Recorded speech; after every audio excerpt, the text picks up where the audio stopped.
Welcome to the Deep Dive, where we cut through the noise to bring you the essential insights from the latest earnings calls.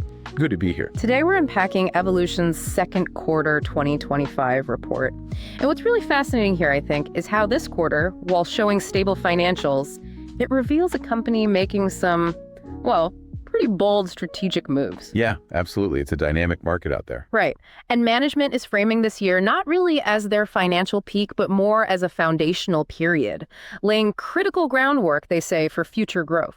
That's precisely it. This deep dive really shows a company prioritizing, that long-term competitive position. The immediate results might seem like a slow start, as they put it, compared to maybe what they could do. Sure. But the strategic wins they highlighted, pretty substantial. They're definitely playing a longer game. So let's anchor ourselves with those numbers first, just quickly. Evolution reported net revenue of $524.3 million for Q2. Now, on the surface, that's a 3.1% increase year on year. But, and here's the interesting bit, if you adjust for currency headwinds... Yes, the FX impact. That growth jumps to about 8.8%. What does that underlying strength tell us, despite maybe the slightly muted top-line figure? Well, it tells us the core demand is still quite healthy. The currency stuff is just masking a stronger organic trend. Okay. And profitability-wise, EBITDA came in at $345.3 million. That gives an EBITDA margin of 65.9%. Yeah. Pretty impressive. Very strong margin. Yeah. And earnings per share were 1.22. So operationally stable, as they describe it. They're emphasizing that maybe immediate top-line growth isn't the only focus right now. They seem prouder of the strategic groundwork. All right, let's dive much deeper then, because there's definitely a lot happening beneath those headlines. Evolution's been navigating some, well, pretty serious market headwinds.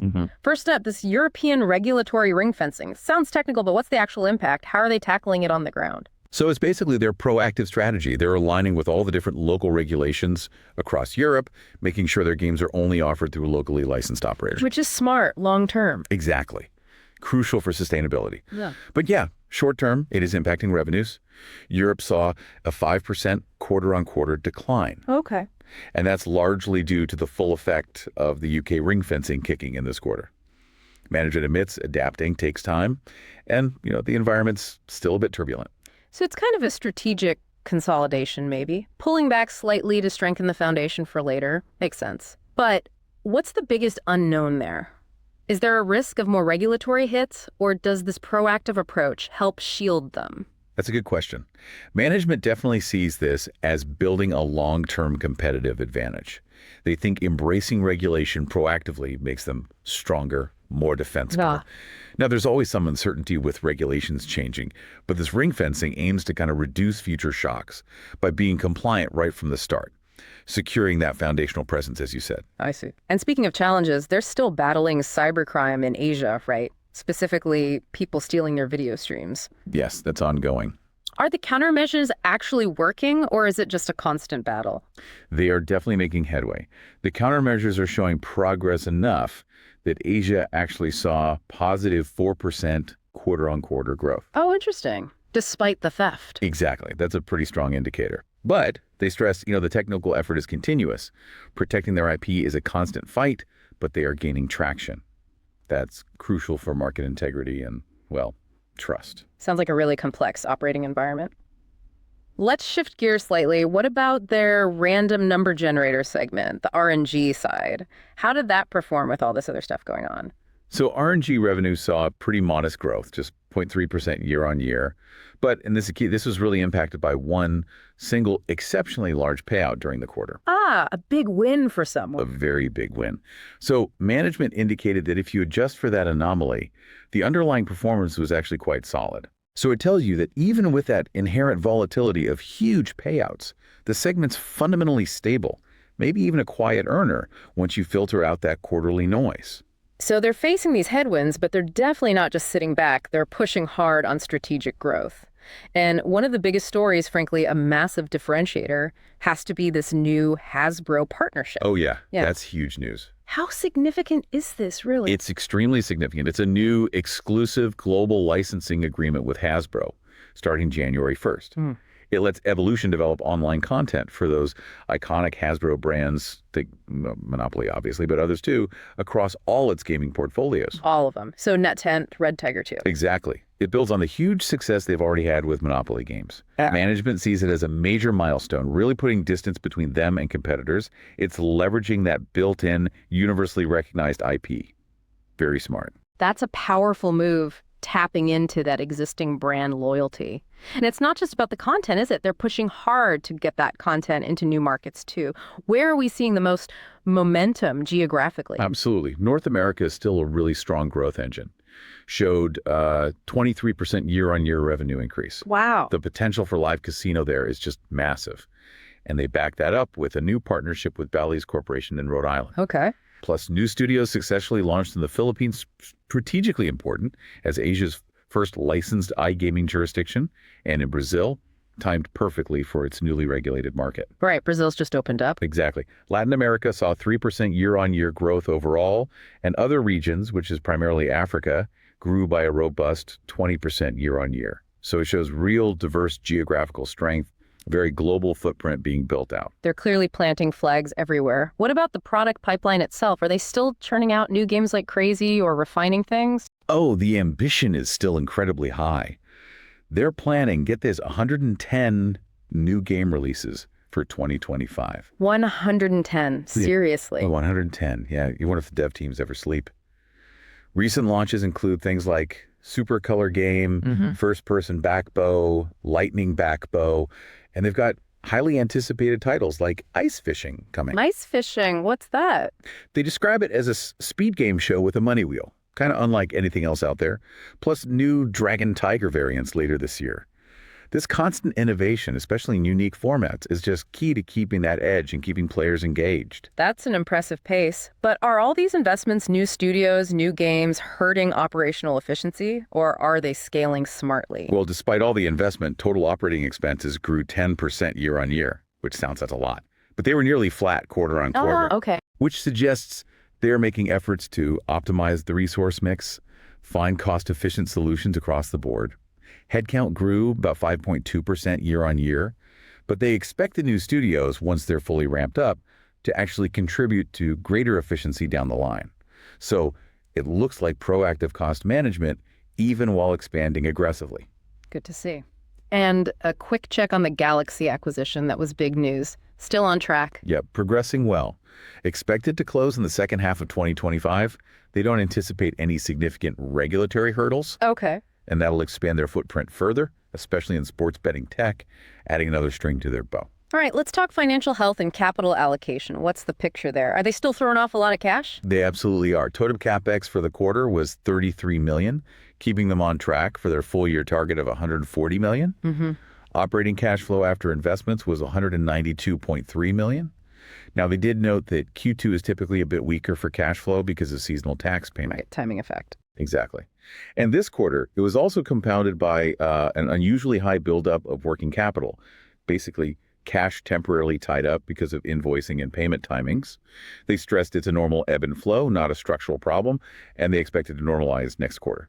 Okay, so temporary blip on the cash flow. What about returning cash to shareholders? They've been pretty generous with buybacks and dividends, haven't they? Very much so. Still are.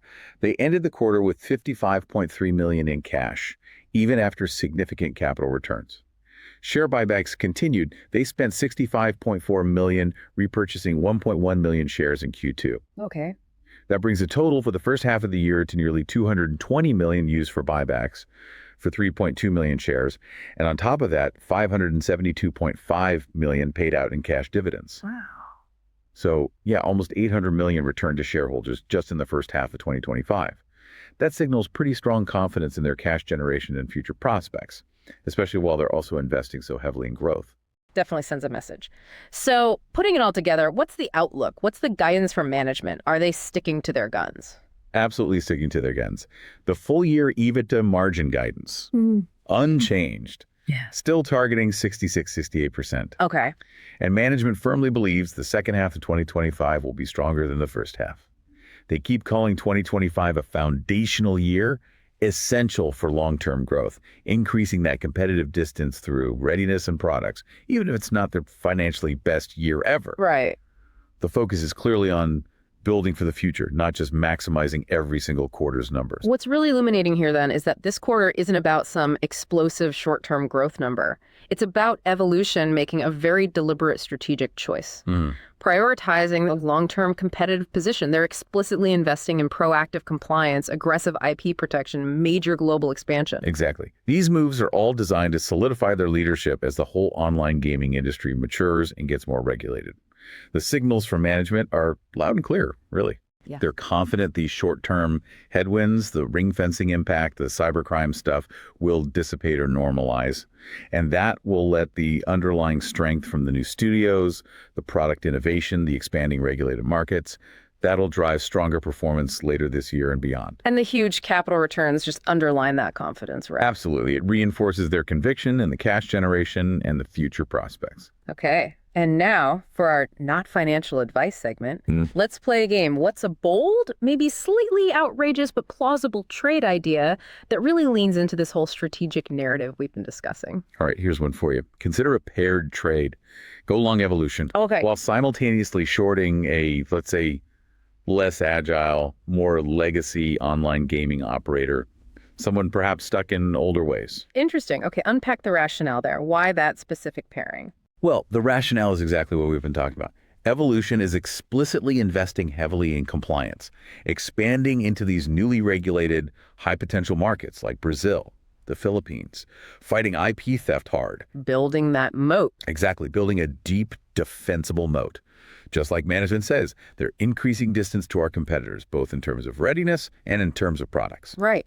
And the other side of the trade. Conversely, you figure many legacy operators might just be slower to adapt, slower to navigate the changing regulations in Europe, maybe less effective at protecting their own IP from cybercrime. So this trade would essentially be a bet on that performance gap widening, a bet on the companies proactively investing in a compliant, secure, regulated future. Versus those maybe caught flat-footed. Precisely. It's a wager on strategic foresight, creating outsized long-term value, even if the short-term financials are still feeling some effects of this transition period. A bet on the builders versus the maybe less prepared. Got it. So in summary, Evolution's Q2 2025 really was a quarter of, foundational building, no doubt about it. Despite those headwinds, regulation, cybercrime, they are strategically investing hard in their future.